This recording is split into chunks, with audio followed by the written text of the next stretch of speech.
Bom dia, paz do Senhor, como vocês estão, como tem passado? Hoje foi o dia que o Senhor fez, vamos nos alegrar nele. Hoje nós vamos continuar o livro de Números, nós já estamos avançando em Números, hein? Vamos lá, vamos começar? Bom dia, meu povo, glória a Deus, sejam bem-vindos à santa paz do Senhor. Bom dia, Flávio. Seja bem-vinda, meu amor. Vocês estão bem, meu povo? Hoje nós vamos ler Números do capítulo 14 ao capítulo 18. Hoje tem texto, hein? Prepara. Vamos começar? Números 14. A revolta do povo. Vocês lembram que ontem o povo, eles foram espiar a terra, né? A terra que emana leite e mel. Vamos lá? A revolta do povo, Números 14. Naquela noite, toda a comunidade começou a chorar em alta voz. Todos os israelitas queixaram-se contra Moisés e contra Arão e contra a comunidade, e lhes disse: quem dera tivéssemos morrido no Egito ou neste deserto, porque o Senhor está nos trazendo para a terra, só para deixar cair a espada? Nossas mulheres, nossos filhos serão tomados como despojos depois da guerra. Não seria melhor voltar para o Egito? E disseram uns aos outros: escolhemos um chefe e voltaremos para o Egito. Então Moisés e Arão prostraram-se com o rosto em terra diante de toda a assembleia dos israelitas. Josué, filho de Num, e Calebe, filho de Jefoné, dentre os que haviam observado a terra, rasgaram as suas vestes e disseram a toda a comunidade dos israelitas: a terra que percorremos em missão de reconhecimento é excelente. Se o Senhor se agradar de nós, se Ele nos fará entrar nessa terra, onde há leite e mel com fartura, e Ele nos dará a nós. Somente não sejam rebeldes contra o Senhor. Quem não tenha medo do povo da terra, e não tenha medo do povo da terra, porque nós o devoraremos como se fosse pão. A proteção deles se foi, mas o Senhor está conosco, não tenha medo deles. Mas a comunidade toda falou em apedrejá-los. Então a glória do Senhor apareceu, e todos os israelitas na tenda do encontro. E o Senhor disse a Moisés: até quando este povo me tratará com pouco caso? Até quando me recusará a crer a mim? E apesar de todos os sinais que realizei entre eles, eu os ferirei com uma praga e destruirei, mais farei de você uma nação maior e mais forte do que eles. Moisés disse ao Senhor: então os egípcios ouvirão. Pelo teu poder fizeste esse povo sair dentre eles, e falarão disso aos habitantes da terra. E eles ouvirão que tu, ó Senhor, está com este povo, e que vem face a face. O Senhor e quem a tua nuvem paira sobre eles, e que vai diante deles numa coluna de nuvem e numa coluna de fogo de noite. Se exterminarem esse povo nas nações e ouvires falar, o que dirão? O Senhor não conseguiu levar esse povo para a terra que prometeu em juramento e os matou no deserto? Mas agora, que a força do Senhor manifeste segundo prometestes. O Senhor é muito paciente, grande em fidelidade, perdoa a iniquidade e a rebelião. Bem que não deixa o pecado sem punição e castiga os filhos pela iniquidade dos pais, até a terceira e quarta geração.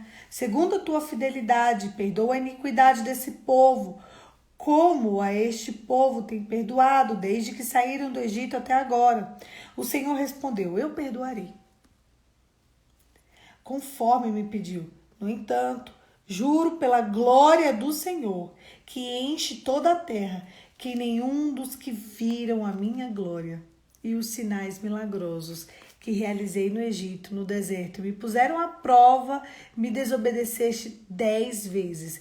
Nenhum deles chegará a ver o que prometi como juramento aos antepassados. Ninguém que me tratou com desprezo verá. Mas como meu servo Caleb tem outro espírito e me segue com integridade, eu o farei entrar na terra e observar os teus descendentes, que eles herdarão. Visto que os amalequitas e os cananeus habitam nos vales, amanhã dei meia volta para que a direção do deserto pelo caminho que vai pelo mar vermelho. E foi assim que Deus confundiu o povo. Foi exatamente aqui que eles estavam na porta. Ele falou, volta. Vai lá, volta para o mar vermelho. O castigo do povo. Disse mais o Senhor a Moisés e a Arão, até quando essa comunidade ímpia queixará contra mim? Tenho ouvido que as queixas desses israelitas, murmuradores, diga-lhe pelo juro do meu nome, declara que o Senhor farei de vocês tudo o que pediram, cairão neste deserto cadáveres de todos vocês, de 20 anos para cima, que foram contados no recenseamento, que se queixaram contra mim. Nenhum de vocês entrará na terra com a mão levantada, que jurei a dar-lhes por habitação, exceto Caleb, filho de Jefoné, e Josué, filho de Nun. Mas quanto aos teus filhos, sobre os quais vocês disseram que seriam tomados como vocês rejeitaram. Os cadáveres de vocês, porém, cairão nesse deserto. Seus filhos serão pastores aqui durante 40 anos, sofrendo pela infidelidade de vocês, até que o último cadáver de vocês seja destruído no deserto. Durante 40 anos vocês sofrerão as consequências dos seus pecados e experimentarão da minha rejeição. Cada ano corresponderá a cada um dos 40 dias em que vocês observaram a terra.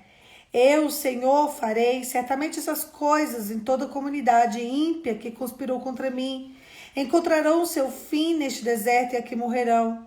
Os homens enviados por Moisés na missão do reconhecimento daquela terra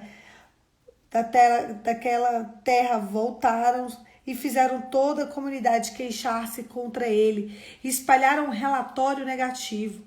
Estes homens responsáveis por espalhar o relatório negativo sobre a terra morrerão subitamente de praga perante o Senhor. De todos que foram observar a terra, somente Josué, filho de Nun, e Caleb, filho de Jefoné, sobreviverão. Quando Moisés transmitiu essas palavras a todos os israelitas, eles choraram amargamente. Na madrugada seguinte, subiram para o alto da região montanhosa e disseram: o Senhor prometeu, pois cometemos pecado. Moisés, porém, disse: por que vocês estão desobedecendo a ordem do Senhor? Isso não será sucesso. Não subam, porque o Senhor não estará com vocês. Vocês serão derrotados pelos inimigos. Pois os amalequitas e os cananeus enfrentarão ali, vocês cairão à espada. Visto que deixaram de seguir o Senhor, ele não está com vocês. Apesar disso, eles subiram desaforadamente ao alto, desafiadoramente ao alto da região montanhosa, mas nem todos, nem a arca da aliança do Senhor saíram do acampamento. Então os amalequitas e os cananeus que lá viviam desceram e derrotaram-nos e os perseguiram até Omã. Ofertas suplementares, diz o Senhor. Diga o seguinte, capítulo 15, ofertas suplementares. O Senhor disse a Moisés: diga o seguinte aos israelitas: quando entrarem na terra que lhes dou por habitação e apresentarem ao Senhor uma oferta de boi e de ovelha preparada no fogo como aroma agradável ao Senhor, seja holocausto, seja sacrifício, para cumprir um voto como oferta voluntária ou como oferta relativa a uma festa, aquele que trouxer a sua oferta apresentará também ao Senhor uma oferta de cereal, um jarro da melhor farinha amassada com litro de óleo, oferta pelos pecados involuntários. Mas se vocês pecarem e deixarem de cumprir estes mandamentos, tudo o que o Senhor lhe ordenou por meio de Moisés, deste dia que ordenou para todas as suas gerações, se isso for feito sem intenção e se não for conhecimento da comunidade, toda a comunidade terá que oferecer um novilho para o holocausto como aroma agradável ao Senhor, e também apresentarão sua oferta de cereal, uma oferta derramada conforme as prescrições. Capítulo 16. Rebelião de Corá, Datã e Abirão. Corá, filho de Issar, neto de Coate, bisneto de Levi, reuniu Datã e Abirão, filhos de Eliabe, e Oiom, filho de Pelete, todos da tribo de Ruben. Eles se surgiram contra Moisés. Contra eles estavam 250 israelitas, líderes bem conhecidos na comunidade que haviam nomeados membros do concílio. Eles se ajuntaram contra Moisés e Arão e lhe disseram: basta, a assembleia toda é santa, cada um é santo, e vocês colocaram acima da assembleia do Senhor. Quando ouviu isso, Moisés prostrou-se com o rosto em terra, depois disse a Corá a todos os seus seguidores: pela manhã o Senhor mostrará a quem lhe pertence e fará aproximar daquele que é santo o homem que escolher. Você, Corá, e todos os seus seguidores deverão fazer o seguinte: peguem o incensário amanhã e coloquem neles fogo do incenso perante o Senhor. Quem o Senhor escolher será homem consagrado, basta levitas. Moisés também disse a Corá: ouçam, levitas, não lhe é suficiente o que Deus de Israel tenha separado do restante da comunidade de Israel e os tenha trazido para junto do fim realizarem trabalhos nos tabernáculos. O Senhor, para entrarem preparando a servir a comunidade, ele trouxe vocês, todos os seus irmãos levitas, para junto deles. Agora vocês querem também o sacerdócio? É contra o Senhor que todos os seus seguidores se ajuntaram. Quem é Arão para que se queixem contra ele? Então Moisés mandou chamar Datã e Abirão, os filhos de Eliabe. Mas eles disseram: nós não iremos. Não nos basta ter tirado uma terra onde há leite e mel com fartura para matar-nos no deserto? E ainda quer fazer chefe sobre nós? Além disso, você não nos levou a uma terra onde emana leite e mel com fartura, nem nos deu herança do campos e vinhas. Você pensa que pode carregar os olhos destes homens? Nós não iremos. Moisés indignou-se, disse ao Senhor: não aceite a oferta deles, não tomarei deles sequer um jumento, nem praticarei nenhum deles. Moisés disse a Corá: vocês e todos os seus seguidores terão que se apresentar-se amanhã ao Senhor, vocês, eles e Arão. Cada homem pegará o seu incensário e colocará o incenso na presença do Senhor. Serão 250 incensários ao todo. Você, Arão, apresentará os seus incensários. E assim cada um deles pegou o seu incensário, acendeu o incenso e colocou com Moisés e com Arão na entrada da tenda do encontro. Quando Corá reuniu todos os seus seguidores à entrada da tenda do encontro, iniciando-se contra Moisés e Arão, a glória do Senhor apareceu a toda a comunidade. E o Senhor disse a Moisés e Arão: afasta-se dessa comunidade, para que eu acabe com eles imediatamente. Mas Moisés e Arão prostraram-se com o rosto em terra e disseram: ó Deus, que todos dá vida, fica tu irados contra a comunidade, quando só um homem pecou? Então o Senhor disse a Moisés: diga à comunidade que se afaste das tendas de Corá, Datã e Abirão. Moisés levantou-se para onde estava Datã e Abirã, e as comunidades de Israel o seguiram, e advertiu a comunidade: afasta-se das tendas desses ímpios. Não toquem nada que pertence a eles, senão vocês serão eliminados por causa do pecado deles. Eles se afastaram da tenda de Corá, Datã, Abirão e Abirão. Datã e Abirão tinham saído e estavam em pé nas suas tendas, junto com suas mulheres e filhos e crianças pequenas. E disse Moisés: assim saberão que o Senhor enviou para fazer todas essas coisas, e que isso não partiu de mim. Se estes homens tiverem morte natural e experimentarem somente aquilo que normalmente acontece aos homens, então o Senhor não me enviou. Mas o Senhor fizer acontecer algo totalmente novo, e a terra abrir, a boca os engolir junto com tudo que é deles, então descereis vivos ao Sheol. Sheol? Vocês sabem o que é o Sheol, né? Vocês sabem. Então vocês saberão que estes homens desprezaram o Senhor. Assim que Moisés acabou de dizer tudo isso, o chão debaixo deles fendeu-se, a terra abriu e a boca engoliu juntamente com suas famílias. Com todos os seguidores, Corá, com os seus bens, desceram vivos à sepultura, com tudo que possuíram na terra, e fechou sobre eles, desaparecendo no meio da assembleia. Diante dos seus gritos, todos os israelitas ao redor fugiram gritando: a terra vai nos engolir também. Então veio fogo da parte do Senhor e consumiu 250 homens que ofereciam incenso. O Senhor disse a Moisés, diga a ele, Asaf, filho de sacerdote, que apanhe um incensário dentre eles, restos fumegantes, e espalhe as brasas, porque o incensário é santo. A revolta do povo contra Moisés. Quando, porém, a comunidade se ajuntou contra Moisés e Arão, eles voltaram para a tenda do encontro, e repentinamente a nuvem cobriu e a glória do Senhor apareceu. Então Moisés e Arão foram para a frente da tenda do encontro, e o Senhor disse a Moisés, saia do meio da comunidade para que eu acabe com eles imediatamente. Mas eles se prostraram com o rosto em terra. Moisés disse a Arão, pegue o seu incensário, põe um incenso nele, com o fogo tirado do altar, e vá depressa à comunidade fazer propiciação por eles. Pois saiu grande ira da parte do Senhor e a praga começou. Arão fez o que Moisés ordenou e foi para o meio da assembleia. A praga já havia começado entre o povo, mas Arão ofereceu incenso e fez a propiciação por eles. Arão se pôs entre os mortos e os vivos e a praga cessou. Capítulo 17. A vara de Arão floresce. O Senhor disse a Moisés, peça aos israelitas que tragam 12 varas, uma de cada líder da tribo. Escreva o nome, cada líder da sua vara. Na vara de Levi, escreva o nome de Arão, pois é preciso que haja uma vara para cada chefe das tribos. Deposite-as na tenda do encontro, na frente da arca das tábuas, onde encontro vocês. A vara que eu escolher florescerá, e eu me livrarei dessa constante queixa dos israelitas contra vocês.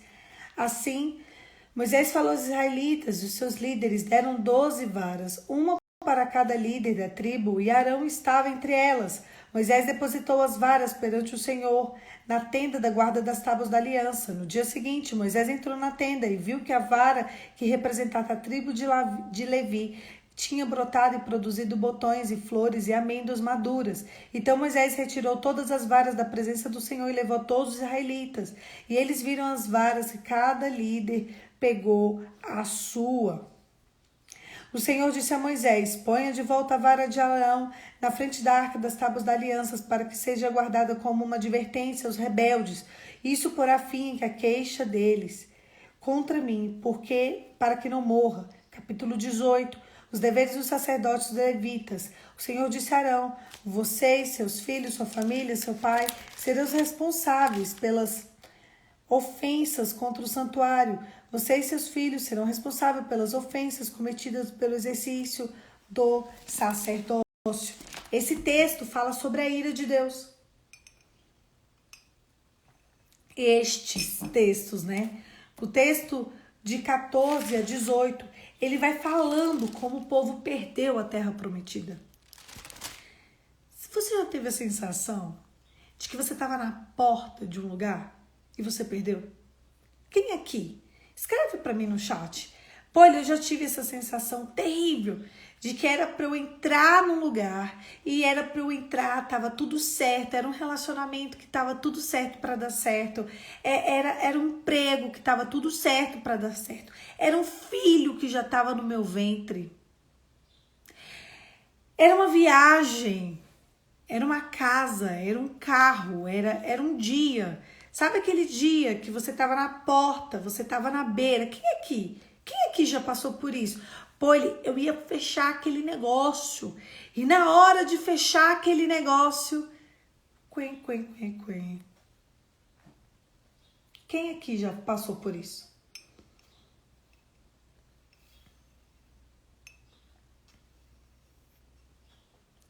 Quem aqui já se viu em uma situação em que estava tudo certo, estava tudo bem? Era um casamento que ia bem, era um namoro que ia bem, era um noivado que estava bem. Era um negócio que funcionava. Você viu, emanava leite e mel, emanava leite e mel. Você chegou a ver, você chegou inclusive a tocar, você comeu as uvas que saíram de lá. Você não pisou na terra, mas você experimentou parte da terra. Você já subiu em um lugar, você já dormiu em um lugar em que você falou assim, nossa, amanhã, sabe? Esse contrato vai dar tudo, vai fazer tudo para dar certo, isso aqui vai funcionar, vai seguir, essa família vai para frente, esses filhos vão funcionar. E de repente, parece que a terra engoliu.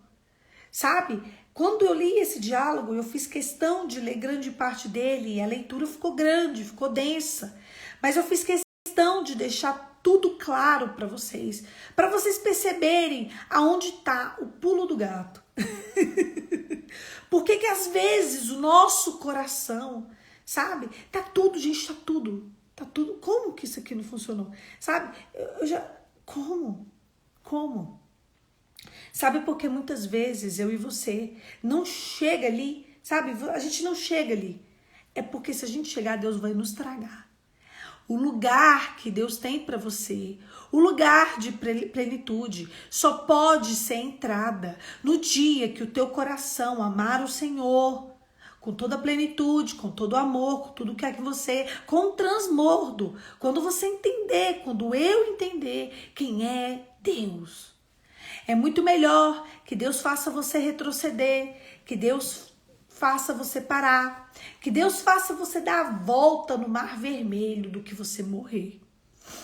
Existe um lugar de plenitude, um lugar de honra, um lugar de alegria, um lugar de regozijo, que só pode viver no dia e na hora que você estiver na presença do Pai. Aí você fala, pô, eu fui crente a vida inteira. Você frequentou a igreja a vida inteira. Pô, eu fui da casa do Senhor, foi mesmo. Porque a gente precisa ser honesto e a gente precisa ser sincero. Esse povo, vocês lembram que eu li para vocês em capítulos pretéritos, em dias passados, que eles faziam tudo que Deus mandava e eles não entendiam, Existem momentos na nossa vida que inclusive o diabo ou o próprio Deus requerem pecados de antepassados. E eu não tô mentindo. Nossa, vem com essa parada de genealogia. Eu li e eu vou ler de novo. Capítulo 14, mas agora a força do Senhor só vê se é isso aqui mesmo.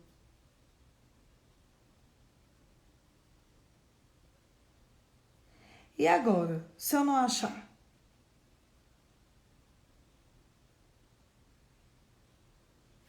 Porque como foram muitos textos... Ah, achei. É isso mesmo, eu tava lendo no lugar certo. Escuta.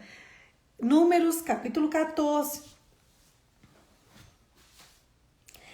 Versículo do 17 ao 19. Mas agora que a força do Senhor se manifeste, segundo prometeste, o Senhor é muito paciente, grande em fidelidade, e perdoa a iniquidade e a rebelião, e bem que não deixa o pecado sem punição. Castiga os filhos pela iniquidade dos pais até a 3ª e 4ª geração. Segundo a tua grande fidelidade, perdoa a iniquidade desse povo, como a este povo tem perdoado desde que saíram do Egito até agora. Quantas vezes nós vimos Deus querendo aniquilar o povo e Moisés falando, Deus, mas o Senhor tirou o povo do Egito, o que vão falar do Senhor? É por amor a ti, é por amor à tua reputação, Deus. Não aniquila, não, eu vou cobrar eles.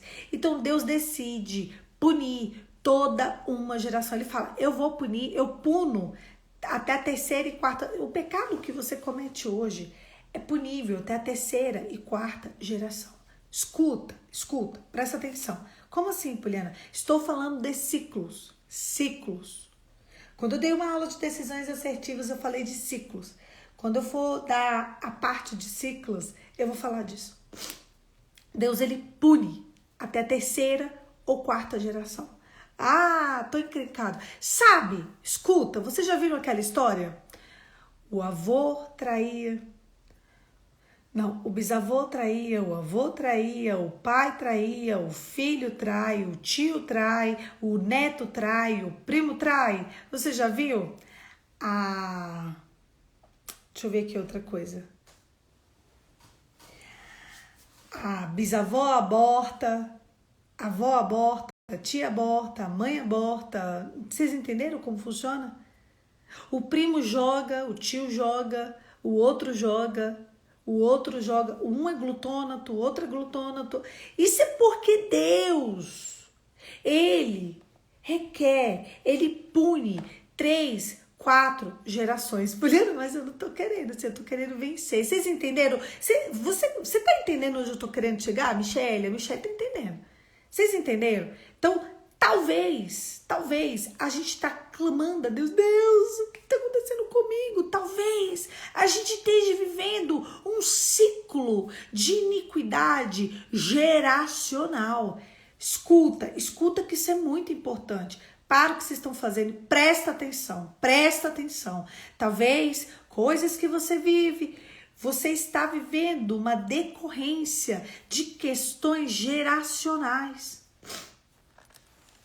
Eu percebi, Poliana. Eu percebi, queria dizer não, mas eu percebi.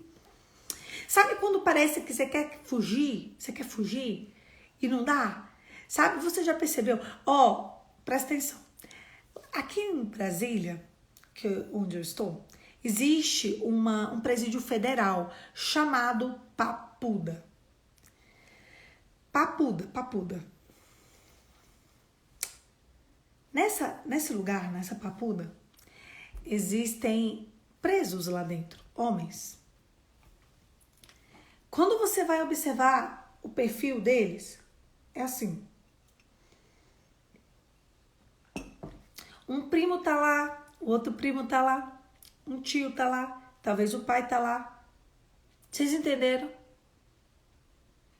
O cunhado tá lá, o outro irmão tá lá.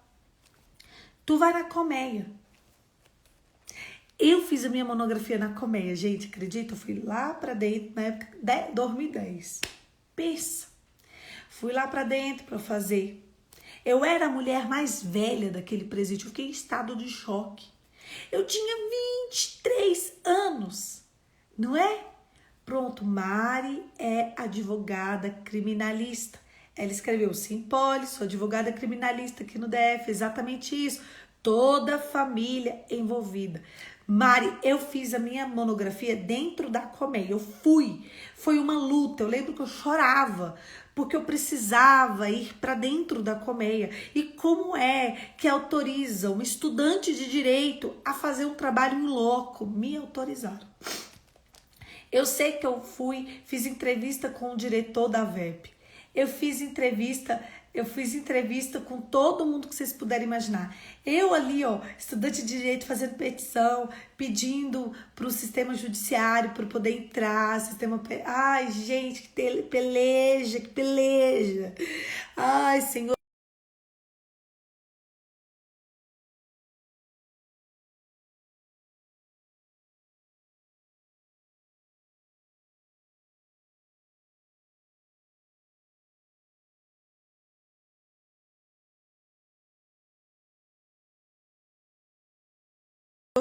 Olha que legal! E várias pessoas de lá para cá já me ligaram para fazer entrevistas comigo, porque eu fui uma das precursoras do país que escreveu sobre isso. Olha que coisa legal! Poliana, onde eu acho? Você acha na internet, só digitar meu nome, tá?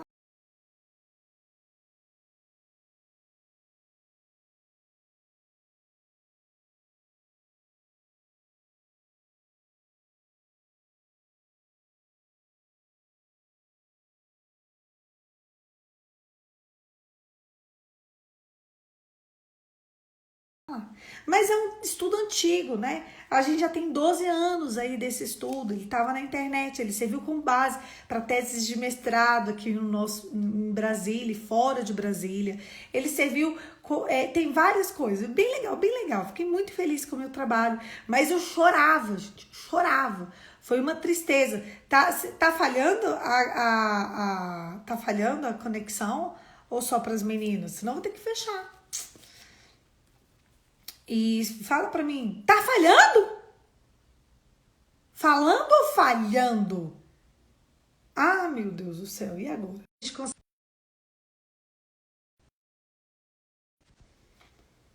Bora lá. Pronto. Eu liguei a 3G. Voltou? Isso mesmo, a gente vai avisando quando não ficar bom e tal. Voltou? Eu liguei a 3G. Voltou? Só escreve aí pra mim. Voltou ou não? Sai, tá assim ou tá não? Ai, meu Deus, tá bom aqui. Tá bom aí? Eu preciso de mais uma... Não, gente, escreve direito. Vocês falam uns trem que eu não entendo. Mais uma pessoa que confirmar que tá bom. Falhando, mas vamos. Não, falhando, mas vamos não. Votou, Flávia. A Flávia disse que votou. Esté votou. Dani votou. Voltou? Se tiver falhando, sai e entra. Eu liguei a 3G. 3G tá aqui, vai suportar a gente. Pronto. É que é o peso da glória. Então eu fui pra colmeia, gente. Eu tava falando que eu fui pra colmeia. Eu fui, então pronto, ok, voltou. Presta atenção, concentra. Eu fui pra colmeia.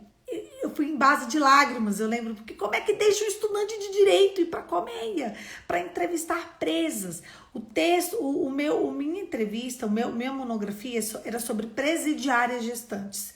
Então, eu tinha que estar lá, eu tinha que ver as presas, eu tinha que filmá-las, né? Eu tinha que fazer as entrevistas. E eles me deixaram, eu tinha falado que o meu texto, ele serviu como base para muitos estudos de mestrado, de doutorado. Foi muito legal. E, nossa, eu fiquei muito feliz que foi um trabalho acadêmico de faculdade e cresceu e criou proporções enormes. Poliana, eu quero ler seu texto. Meu texto está desatualizado, gente, foi 2010. Mas ele está na internet, é só digitar meu nome completo que você acha o texto. Ficou muito legal. Inclusive, foi gerada uma lei depois disso. Ai, gente, foi muito, muito legal. Enfim, e quando eu chego no presídio, quando eu chego lá, uma menina, eu era mais velha. Vocês acreditam? Nossa, Poliana, você é super velha. Eu era a velha, super idosa naquele presídio. Eu fiquei em estado de choque. Sabe quantos anos eu tinha, gente? Quantos anos eu tinha? 23. Eu era a mais velha. Escuta, a mais velha. Eu era a mais velha no presídio com 23 anos. Isso me deixou apavorada. Eram meninas. 95% das mulheres que estão presas hoje, não só no Brasília, mas no mundo, tá? No mundo. E essa prática, ela acontece até hoje. São mulheres que estão envolvidas com tráfico de drogas. Existem cidades e países que é 90%, outras 85%, outros 80%. Não menos do que 80%. Então, vamos fazer uma regra de 80%. 95% das mulheres que estão presas em Brasília são todas por tráfico de drogas. E vocês vão entender por que eu tô contando isso. 80% das mulheres do mundo, elas estão presas por tráfico de drogas. Aí você fala, meu Deus, como é que mulher se envolve com tráfico assim, Poliana? Não, o volume de mulheres presas é bem menor do que de homens, né? Mas sim, 5% que representa esses outros crimes. Sabe por quê? Por amar. Quase que a maioria maçante. É isso que eu vou falar agora, Mari. Quase que a maioria maçante delas estão ali presas por causa do marido. Sabe por que existem presas gestantes dentro do presídio?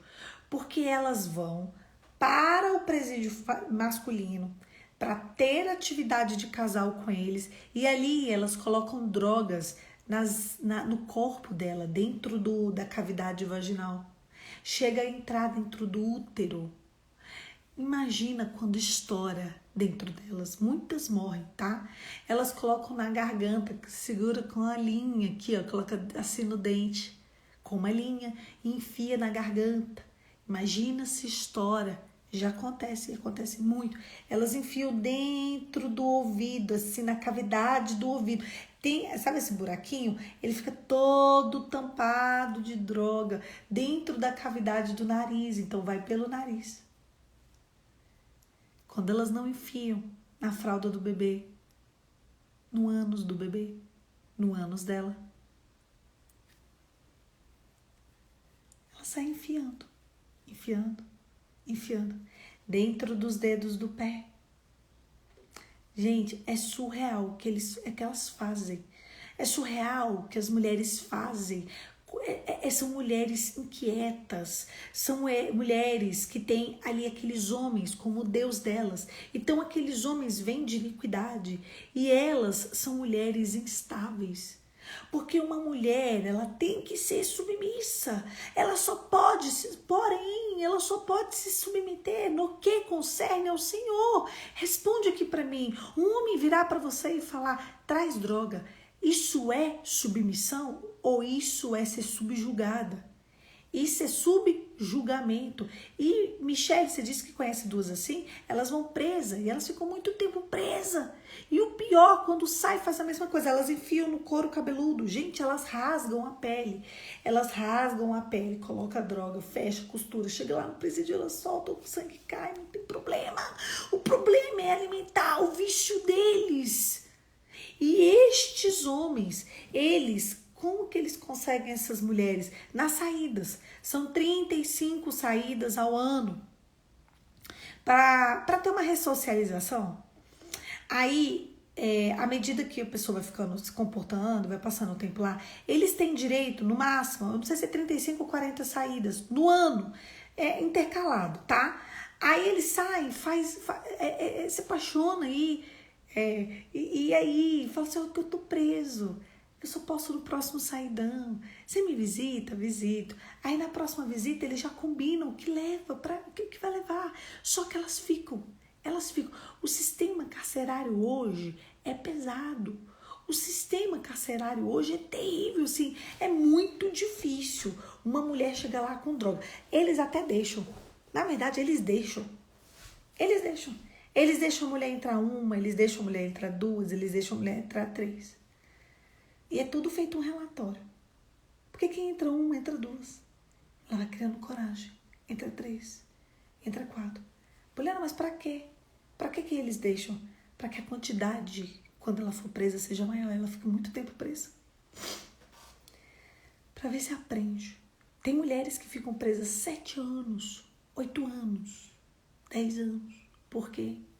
Decidiu ser subjugada. E essas mulheres... Quando você vai observar, a tia tá lá do mesmo jeito. Entenderam? A avó foi pra lá. A prima, a melhor amiga, a cunhada, elas são todas amigas. Todas amigas. A mãezinha mais velha que estava presa lá quando eu fui, ela tinha 20 anos. De 18 a 20 anos. Um monte de mulher. Mas muita mesmo. Que você olha assim e você fala... Minha filha, você tinha que estar fazendo ensino médio. Tu tinha que estar fazendo um curso profissionalizante. Tu tinha que estar no Senai, estudando cabeleireiro, para você ser cabeleireira. Tu tinha que estar ali no Senai, fazendo curso de manicure, fazendo curso, sabe, para ter uma profissão, sabe? Uma profissão. Você tinha que estar ali numa faculdade, você tinha que estar ali, sabe, fazendo curso de digitação, fazendo qualquer coisa. Limpando o chão, escutando louvor, limpando a casa, cuidando das coisas, cuidando dos irmãos menores. Você tá presa, grávida. E no relato é muito emocionante. Eu não filmei o rosto delas, claro. O relato é pesado, são 15 minutos de gravação. E eu, como é que você chegou aqui? Como é que você chegou aqui? A minha pergunta era, como que você entrou aqui? O que aconteceu para você estar presa? É que eu me apaixonei. E não era combinado.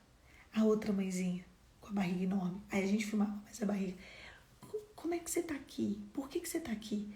É que eu me apaixonei. Elas só falam isso. É que eu me apaixonei. Todas ali estão assim.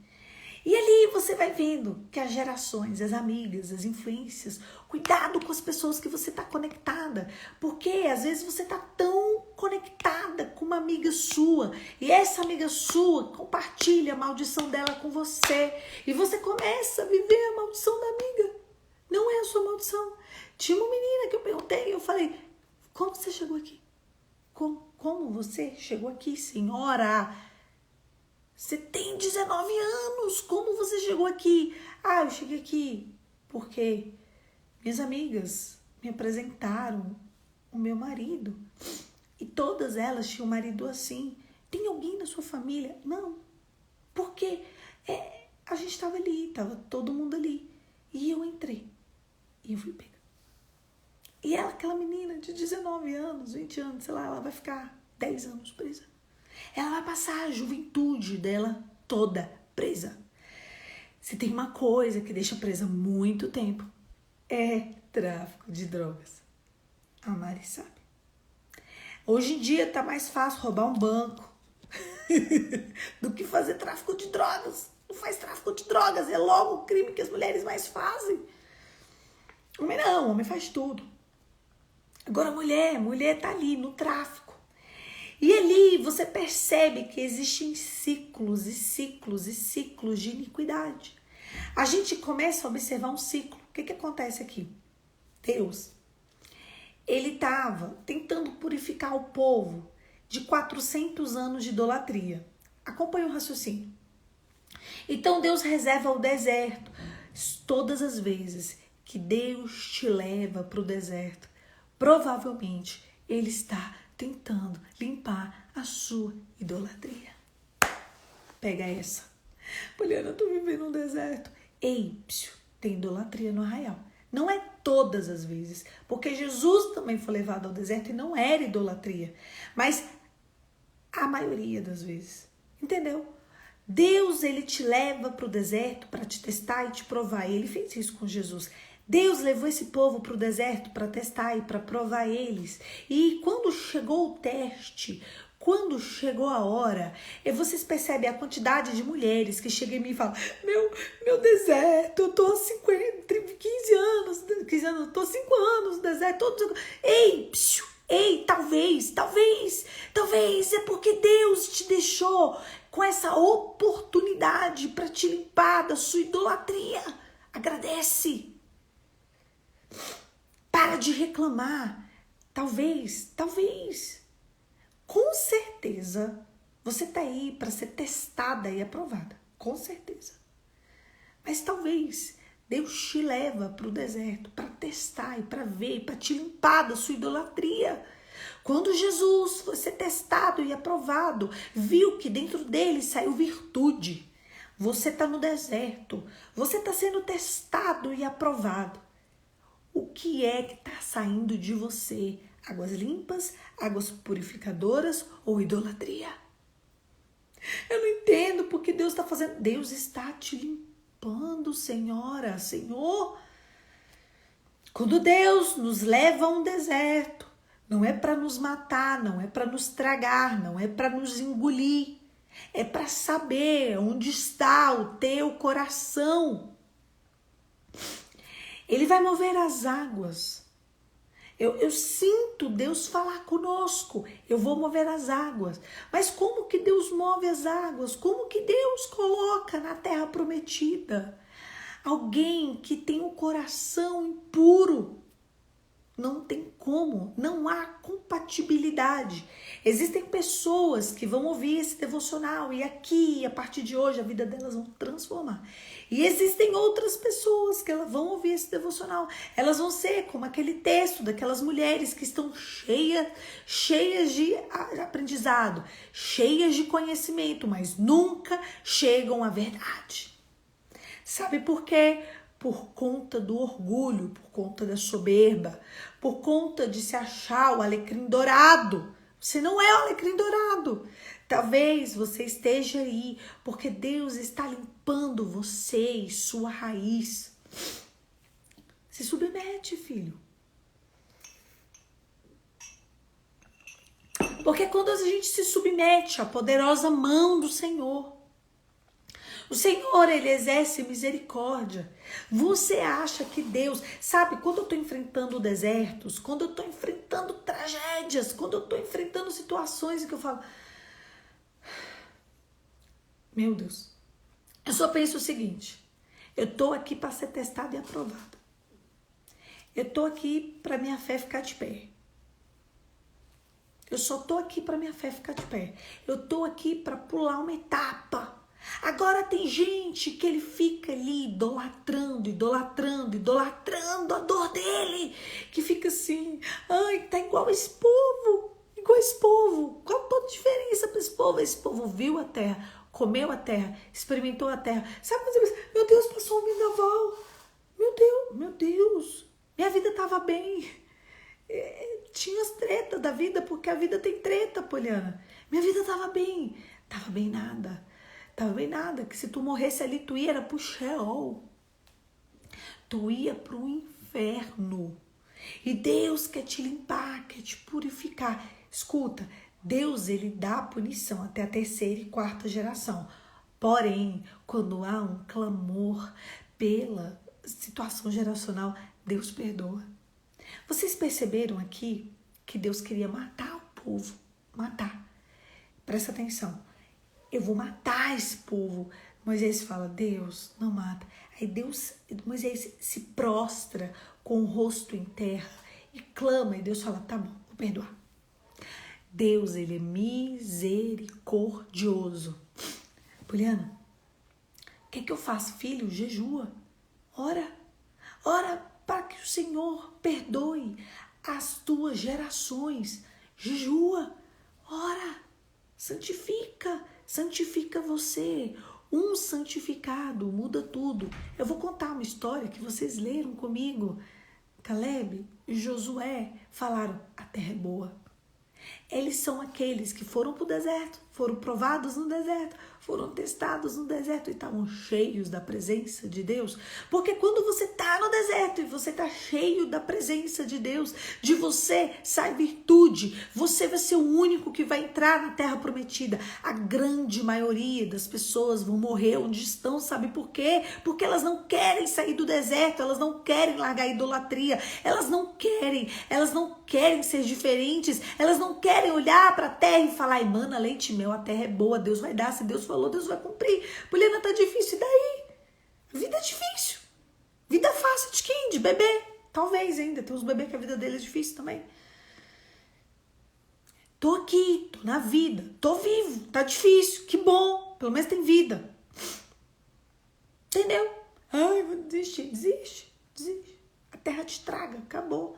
Aí as próximas gerações vão continuar nesse ciclo de iniquidade para sempre. É por isso que existem tantos ciclos negativos. Porque não tem uma geração, uma pessoa, um ser humano disposto a lutar. Escuta, existem a troca de gerações de 40 em 40 anos. Talvez existem guerras e batalhas que você vai ter que lutar por 40 anos. E não é brincadeira. Não tem problema. Tá disposto a lutar? Porque quando Josué entra na terra, e a gente vai ler isso quando chegar lá, ele fala, minha força é até qual? O dia que eu espiei a terra. Ele tinha 80 anos. E quando ele entra na terra, ele vai ver a terra, ele vai ver a terra com 40. Olha só.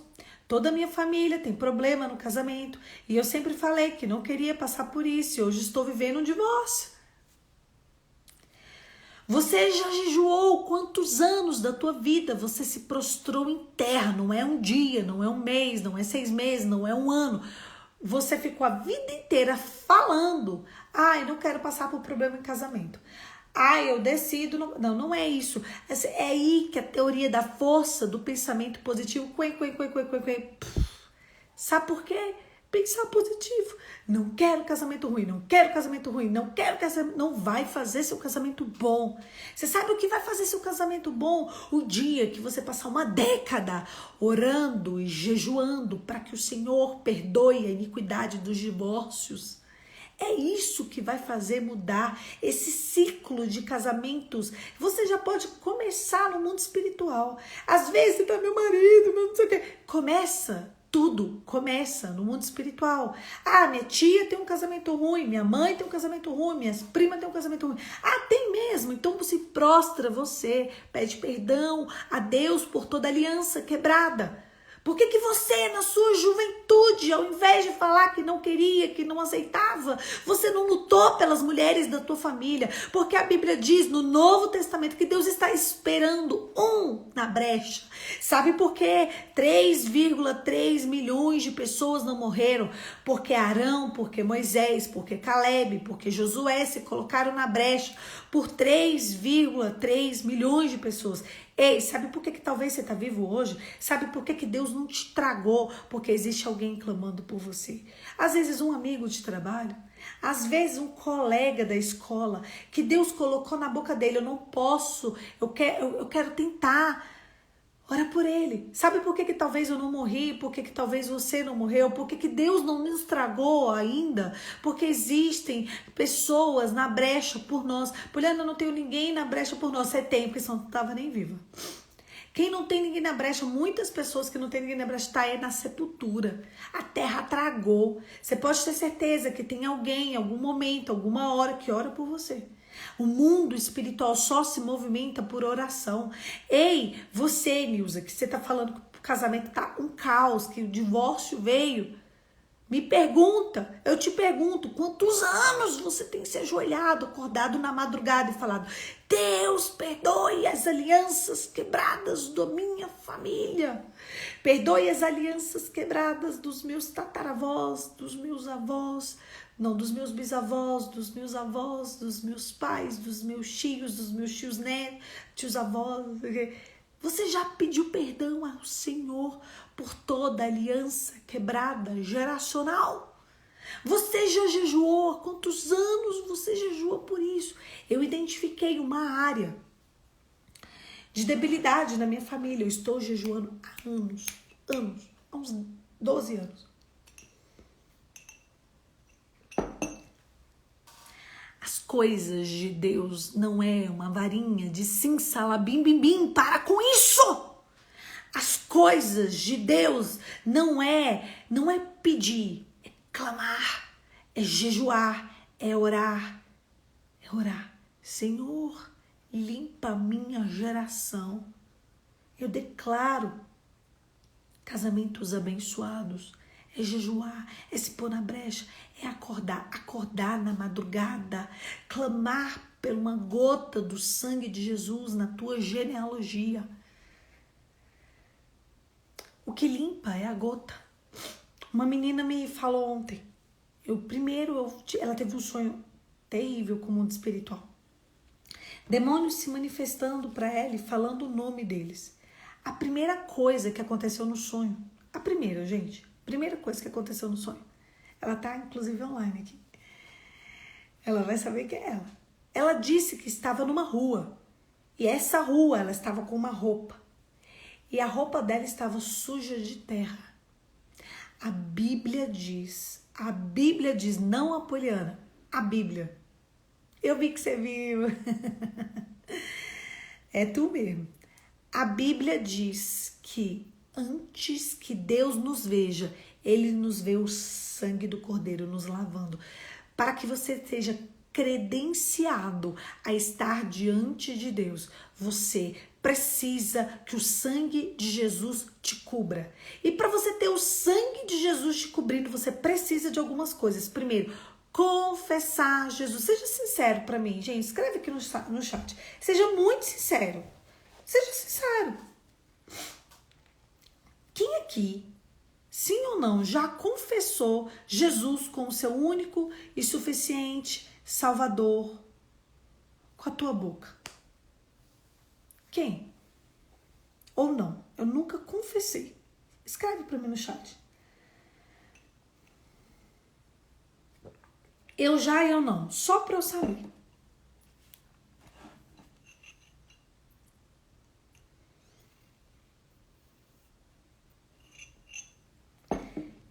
A Auri já. Eu já. Quem já? O ponto número 1, o ponto de partida é você fazer uma confissão pública. Vai escrevendo para eu saber quem já e quem não. Eu já confessei Jesus ou não confessei Jesus. Então, o que eu vou fazer? Se você nunca confessou Jesus, isso é muito sério. Quando a gente confessa, sempre declara em minhas orações. Não é assim. Não. Eu quero saber, eu não, mas já da boca para fora. Gostei, Mari. Gostei, Mari. Eu vou chegar nesse ponto. É isso aí, Mari. Porque as pessoas falam, eu já confessei Jesus. Agora nós vamos mudar a pergunta. Eu quero que vocês entendam como a Mari entendeu. Você já confessou? Ela disse que não no coração, porque ela tem a consciência. Mas você já da boca para fora? Porque quando a gente de fato confessa Jesus como nosso único e suficiente Salvador, a gente precisa se arrepender do tempo de iniquidade. Houve arrependimento, porque se não houve arrependimento, se você não saiu do tempo de iniquidade na sua vida, você precisa confessar de novo. Confessar e mudar. Confessar e deixar. Aquele que confessa e deixa. Deixa eu te falar, não adianta você confessar Jesus com pecadinho de estimação e achar que você tem cobertura do sangue de Jesus. Não funciona. Não. Então isso, Ivone. A Ivone, já confessei, mas hoje eu percebo que não foi de verdade. Sabe o que você vai fazer? No final do culto, geralmente, eles fazem um apelo. Se não fizerem um apelo, você vai num pastor. E você fala assim, pastor, tudo bem? Eu preciso confessar Jesus como meu único suficiente Salvador. Eu já fiz isso, mas eu fiz da boca para fora, porque eu fiz de qualquer jeito. E eu preciso mudar coisas na minha vida. Eu também confessei da boca para... Agora sim. Então não confessamos Jesus. Não confessamos Jesus como nosso único e suficiente, porque não é possível. Não é possível que uma pessoa confesse Jesus como único e suficiente Salvador e a vida dessa pessoa seja só destruição. É impossível. Entendeu? Você já confessou Jesus ou você confessou Jesus da boca para fora? Não adianta. Crente, até o diabo é. Crer em Jesus, até o diabo crê. O diabo é mais crente que muita gente. E quem já foi batizado nas águas? Quem já foi batizado nas águas, minha filha, pega o caminho de volta. Reconfessa Jesus. Muda. Se precisar, justamente por isso que, por causa de pecados, hoje a visão é outra. Se a visão é outra, volta. Pega o caminho. Tem muita gente falando pra mim que tá pegando o caminho de volta e não fez a confissão. Nunca nem confessou Jesus. O nome não está escrito no livro da vida. Tem gente a ler que já foi batizado e o nome nem está escrito no livro da vida porque nunca confessou Jesus de verdade. Porque uma pessoa que confessa Jesus, que tem comportamentos, iniquidade do mundo, ela não confessou Jesus. Ela é uma mentirosa. Essa pessoa é uma mentirosa. Como que uma pessoa desce as águas se nunca confessou Jesus e nunca mudou de vida? As pessoas, a gente vai falar muito disso na semana que eu for falar sobre os 7 derramamentos do sangue de Jesus. Mas as pessoas, elas fingem, porque é muito fácil. Eu confesso Jesus como meu único suficiente Salvador. Agora, não é assim. Se você confessou Jesus e sua vida é a mesma, você não confessou Jesus. Se você confessou Jesus e você tem várias demandas ali, a sua vida é a mesma, você não confessou Jesus. Então, o começo de tudo para você entender, às vezes você tá ali, e nem no céu ainda você tá credenciado para estar. Então, pega o caminho de volta de verdade, comece a orar, comece a jejuar, Comece. Eu comecei, Jesus, e vi uma relação impura. Hoje eu vejo que eu tenho que começar novamente para ficar pura. E se você tem que começar novamente, começa confessando Jesus. Começa sendo sincera, começa sendo humilde, começa tirando alguma coisa, começa falando assim, eu preciso limpar alguma coisa, começa com o jejum, faz um jejum de preparação para você confessar Jesus. As pessoas confessam Jesus de qualquer jeito, faz um jejum, se hoje você tem entendimento de que você confessou Jesus e que você e você blasfemou, porque uma pessoa que confessa Jesus e que não tem a palavra como alicerce, ela está à beira da blasfêmia. Então faz um jejum de arrependimento e peça ao Senhor para preparar a hora. Eu preciso desligar o devocional, porque a hora só dá 1 hora. Eles ficam fazendo contagem regressiva. Feche os seus olhos e vamos orar. Aí, já botaram a contagem aqui. Pai, em nome de Jesus, te louvamos por essa manhã, te louvamos por cadeias quebradas, te louvamos, Senhor, porque o Senhor está descortinando a verdade diante dos nossos olhos. Em nome de Jesus, amém. Presta atenção.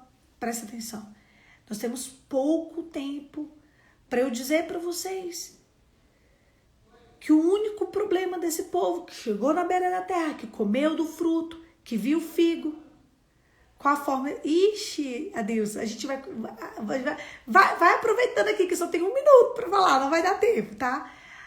Esse povo chegou na beira. Chegou aqui, comeram do fruto, experimentaram do cheiro, viram como era a terra. Talvez você esteja assim. E sabe o que aconteceu com você? Quen, não é? Quen. Deus não quer isso para você. Deus quer te dar uma vida, Deus quer te dar uma vida em abundância, Deus quer trazer pureza à tua genealogia, Deus quer resgatar a tua história. Começa do começo. Confessa Jesus de verdade, jejua, ora, clama por arrependimento e pega o caminho de volta. Um beijo, fica com Deus e até amanhã. Amanhã, 5h45, fica aí disponível que a gente vai estar aqui para continuar o nosso devocional. Um dia abençoado, que hoje seja um dia de revelação na sua vida, um dia de transformação na sua vida, um dia que você vai estar com o nome escrito no livro da vida. Liga para o teu pastor e fala: eu preciso confessar Jesus, fiz tudo errado, eu preciso pegar o caminho de volta.